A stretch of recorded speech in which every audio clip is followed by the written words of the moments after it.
Thursday evening, a kitchen. Two people who have been together for 3 years. One of them has spent the last 6 months learning about detachment, reading the books, watching the videos, practicing non-reactivity.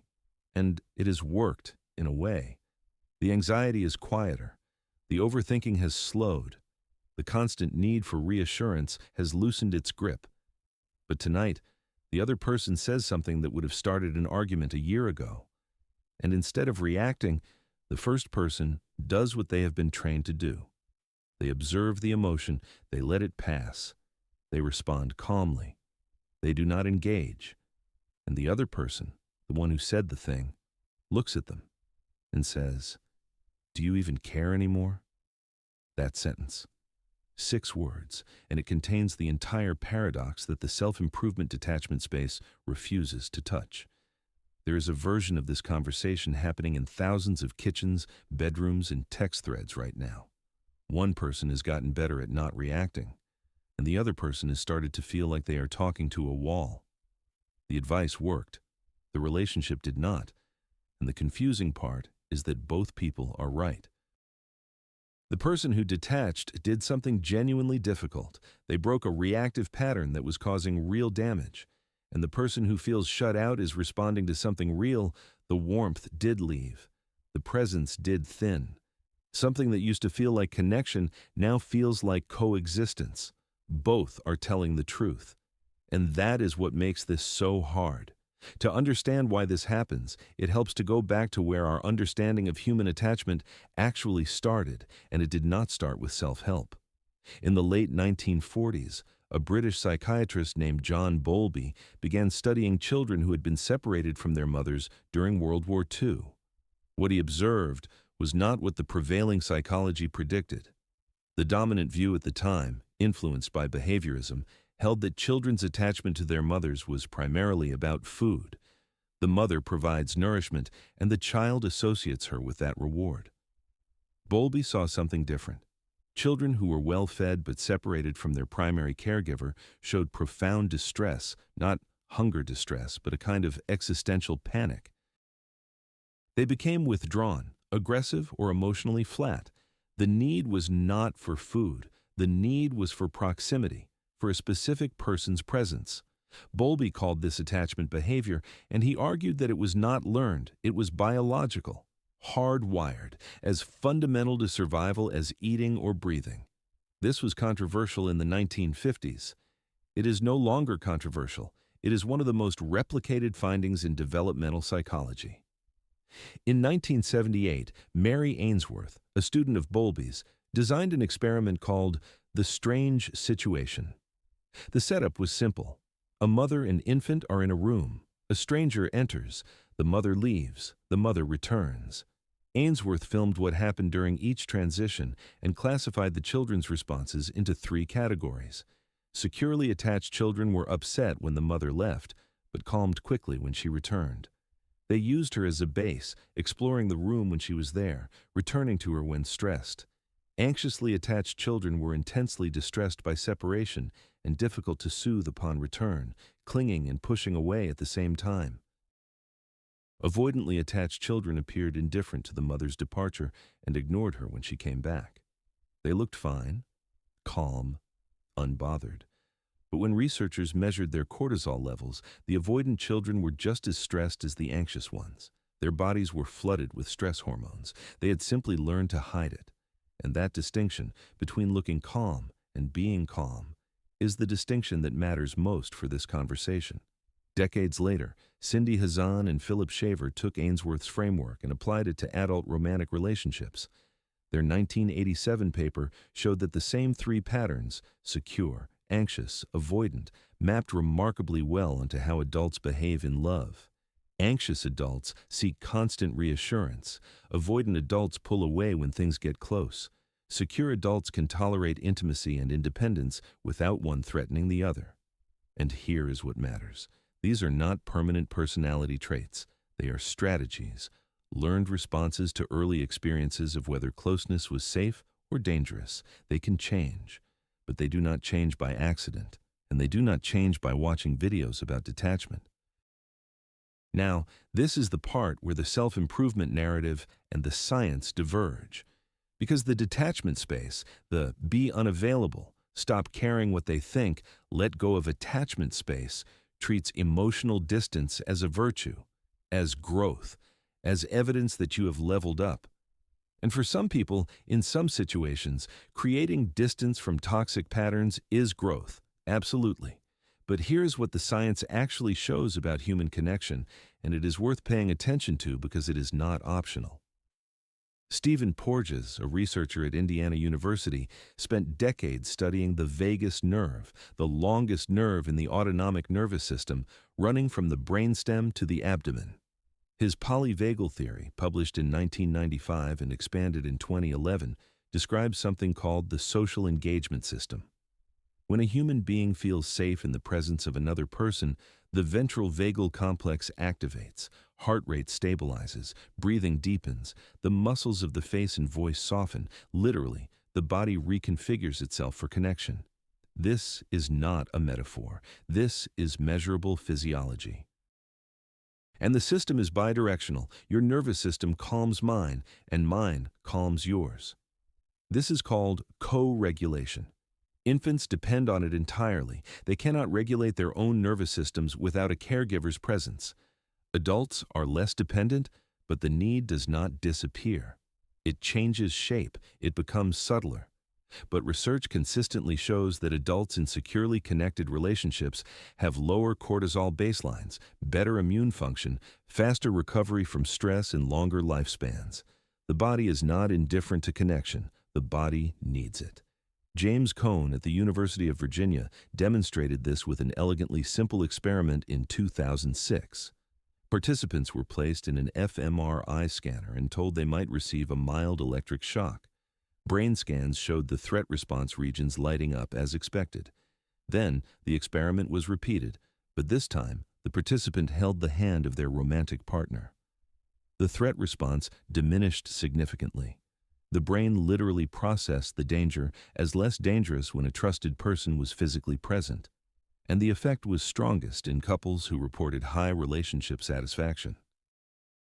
Not couples who had let go of attachment, couples who were securely, deeply, mutually attached. The hand did not remove the threat. It changed the brain's calculation of the threat, and that recalculation, that is what secure attachment does. It does not make you immune to pain. It changes the math. So here is the false binary that almost nobody in the detachment space acknowledges. The implied choice is this: either you are attached and suffering, anxious, needy, reactive, at the mercy of other people's behavior. Or you are detached and free, calm, sovereign, unshakable, above the chaos. And when those are the only two options, detachment obviously wins. Who would choose suffering over freedom? But those are not the only two options. There is a third: secure attachment. And secure attachment looks nothing like either of the other two. Consider what happens when a partner cancels plans at the last minute. The anxiously attached person spirals. What did that mean? Are they losing interest? Should I text? Should I not text? The whole evening is consumed by the interpretation of a single canceled dinner.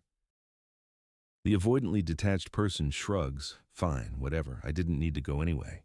They might even feel a quiet relief, one fewer situation requiring emotional presence.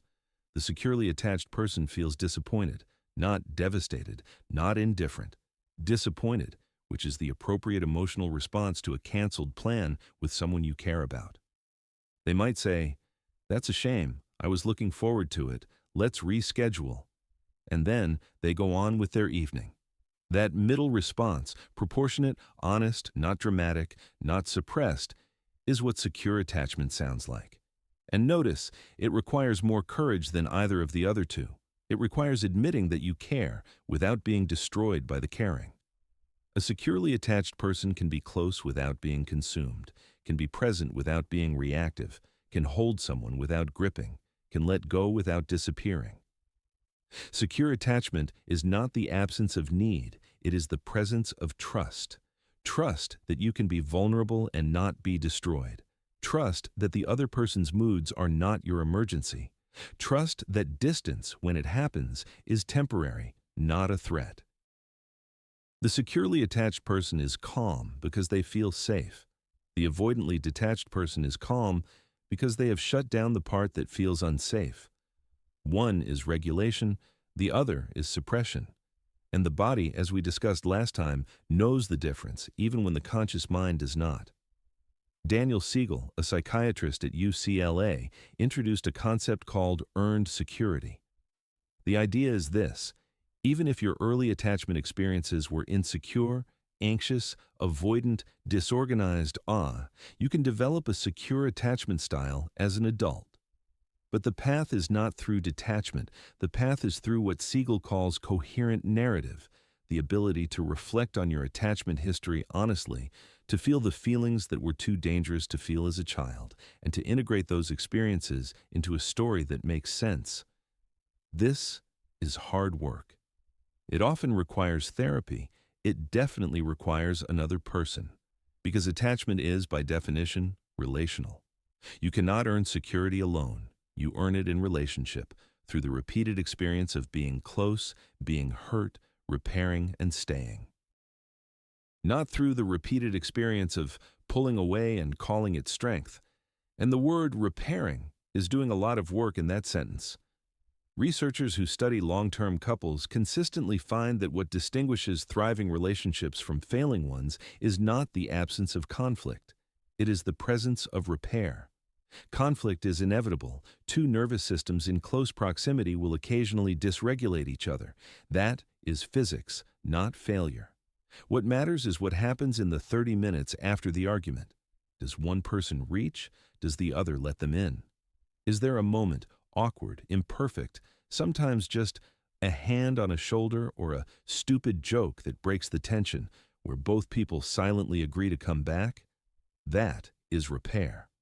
And repair is the mechanism through which earned security is built, not through insight, not through understanding attachment theory, through the actual lived uncomfortable experience of rupture and reconnection, over and over, each time a little less terrifying, each time building a slightly thicker floor of trust. This is, incidentally, why reading about attachment styles is not the same as changing yours.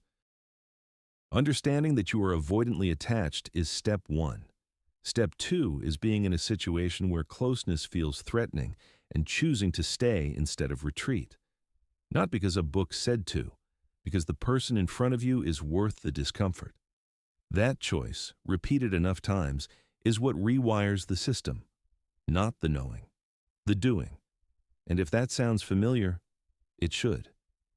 It is the same gap between understanding and action that this whole series keeps circling back to. And this is the quiet part. The advice to become unavailable is not wrong in every context. If someone is in a pattern of people-pleasing, of losing themselves in relationships, of abandoning their own needs to keep someone else comfortable, then learning to hold boundaries, to tolerate discomfort, to not react impulsively, that is growth, real growth. But there is a point where the boundary becomes a barrier, where the non-reactivity becomes numbness, where I don't need anyone's validation slides into I don't need anyone, and that slide is invisible from the inside because it feels like more of the same medicine, more detachment, more freedom, more strength. Until you look around and notice that the room is very quiet, and the quiet is not peace, it is emptiness. There is a practical distinction that might help here. Boundaries say, this is what I will and won't accept. Come closer on these terms. Walls say, don't come closer. Boundaries are an invitation with conditions. Walls are a rejection disguised as self-care. The test is simple. Does your practice of non-attachment leave room for someone to reach you? Not anyone. Not every person who demands access to your emotional life deserves it. But someone. One person. A friend, a partner, a family member. If the answer is yes, if there is someone who can get through and you can tolerate the vulnerability that requires, then what you have built is probably a boundary. If the answer is no, if the fortress has no gate, then what you have built is probably a wall. And walls keep out threats, but they also keep out warmth. We have been in the dark for 2 videos now, the shadow of letting go, the shadow of becoming unavailable. And both conversations lead to the same place, The realization that the tools of self-improvement are powerful, and like all powerful tools, they can build and they can damage depending on how they are used. Detachment can be wisdom. It can also be the most elegant form of running away ever invented. Closeness can be weakness. It can also be the bravest thing a person does on any given Tuesday. The real skill is not choosing one over the other. It is knowing which one the moment requires. And that, unlike detachment, cannot be practiced alone. Saturday, something lighter. A real story about someone who actually tried all of this, stopped reacting for 30 days straight, not on retreat, not in a monastery, in regular life. What happened was not what anyone expected, and what did not happen is the part worth paying attention to.